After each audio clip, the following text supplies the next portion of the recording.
So just to be clear here, you said that Ms. Anderson was not telling the truth when she brought up the Guardian article where they quoted you as saying that Republicans could take away the right to vote nationwide within months. You didn't say that? The newspaper just printed it?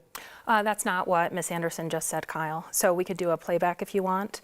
What she just said is that I said if you vote Republican, our elections will be over or something like that. I never said that.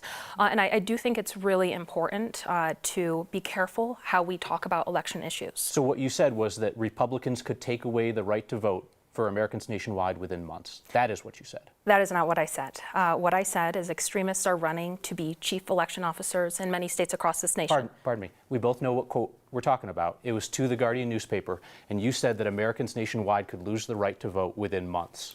That is not what I said. And if you go back and pull the quote, it said many Americans could lose the right to vote and our fundamental freedoms are at risk in several months. Do you have any evidence to show how Republicans would go about taking away the right to vote nationwide within months? How would they structurally do what you said that they would do?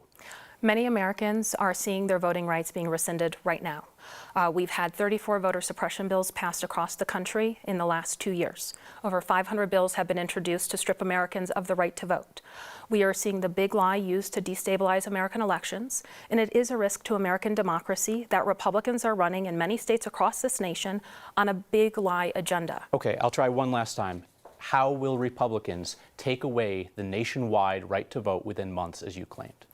So, to be very clear, I never said all Republicans. I think there's great Republicans, including my predecessor, Secretary of State Wayne Williams, who I appointed 2 times in Mesa County. I don't think that we're reaching new ground on this. Let's move on.